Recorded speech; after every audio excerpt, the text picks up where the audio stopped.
সেই ধরনের একজন ওলি হুজুর গৌসে মাইজ ভান্ডারী। হুজুর গৌসে মাইজ ভান্ডারী সুহবত যিনি বেশি পেয়েছেন বাবা ভান্ডারী আরেক জমানার বিখ্যাত ওলিতে পরিণত হয়েছে।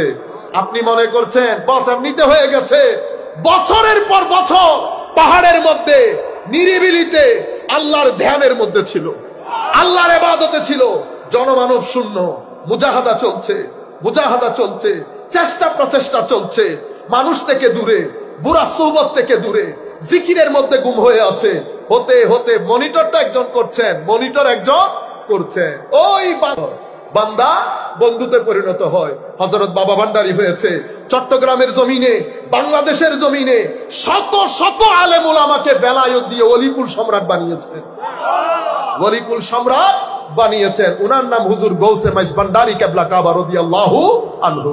বড় বড় আলেম, অনেকে অনেক কথা বলতো, যারাই ভিতরে ঢুকেছে কেউ বের হইতে পারে না, জালের মধ্যে আটকে গেছে, জালের মধ্যে আটকে গেছে। কারণ আল্লাহর ওলিদেরকে বাইরে থেকে দেখতে মনে হয় এরা আলেম না। হুজুর গৌসে মাইজ ভান্ডারী কিন্তু অনেক বড় আলেম ছিলেন, এটা আপনারা জানেন তো? বাংলাদেশে পড়েছেন না ক্যালকাটাতে? ক্যালকাটার অনেক বড় আলেমে দিন, অনেক বড় আলেমে আবু সালে লাহোরীর খলিফা হুজুর গৌসে মাইজ ভান্ডারী কেবলা কাবা।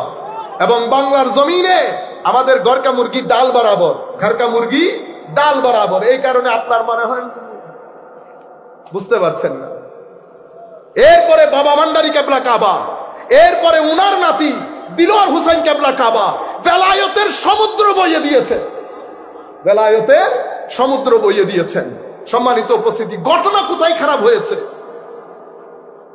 ঘটনা খারাপ হয়েছে আমাদের মাধ্যমে।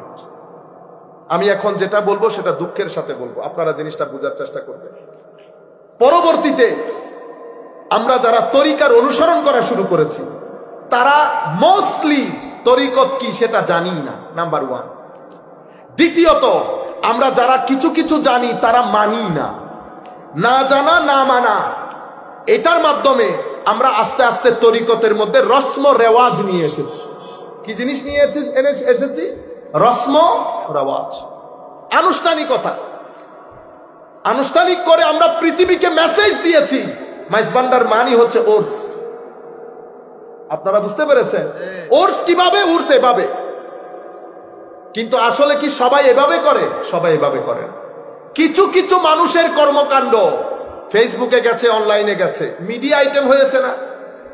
কিছু মানুষ যারা ষড়যন্ত্র করে সবসময় মুসলমানদের বিরুদ্ধে, তারা দূর দূরান্তে বসে আপনাদের এই ভিডিওগুলাকে পুরো পৃথিবীর বুকে ছড়িয়ে দিয়েছে। পৃথিবীর কাছে একটা মেসেজ চলে গেছে, মেইন স্ট্রিম সোসাইটির কাছে। কি মেসেজ? এরা এরকমই, এরা এরকমই, এগুলা কিছু বুঝে না, এগুলা দিনের মধ্যে বেদাত ঢুকিয়ে দিয়েছে।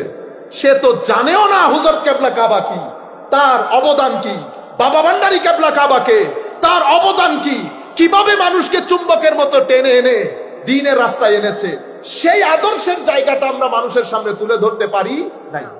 এটা নিয়ে প্রপাগান্ডা হয়েছে, ফার্দার প্রপাগান্ডা হয়েছে, ফার্দার প্রপাগান্ডা হয়েছে। প্রপাগান্ডা হতে হতে হতে 30-40 বছর যাওয়ার আগে তরিকতের বিরুদ্ধে নেগেটিভ একটা ইমেজ মানুষের সামনে দাঁড়িয়ে গেছে। মানুষ জানেই না যে যখন হাদিসের কিতাব এখনো লেখা শুরু হয় নাই তখন তরিকতের কিতাব লেখা শুরু হয়ে গেছে। এটা কি মানুষ জানে? বুঝতে পেরেছেন?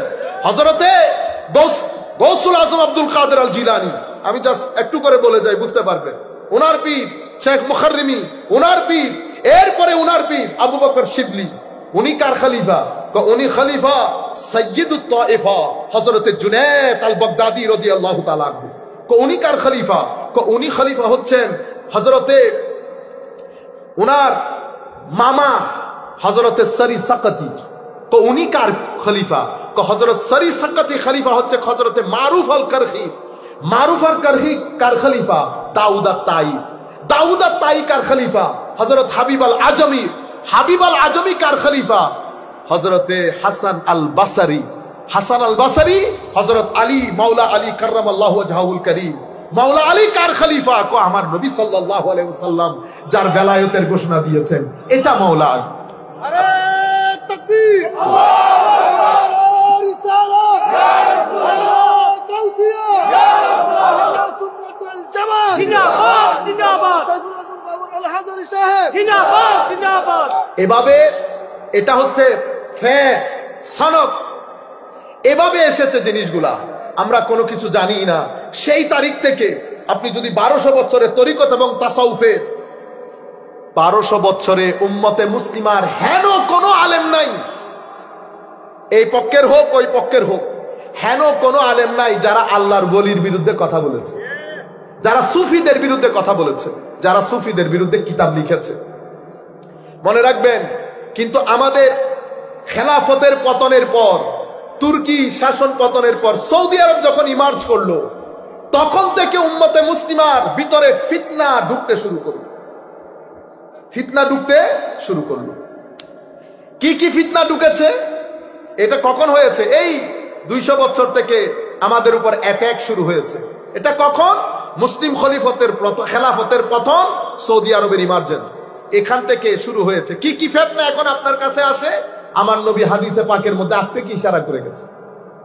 ইমানের তো 3টা ডাইমেনশন, ইমান, ইসলাম, ইহসান। দ্বীনের 3টা খুঁটি।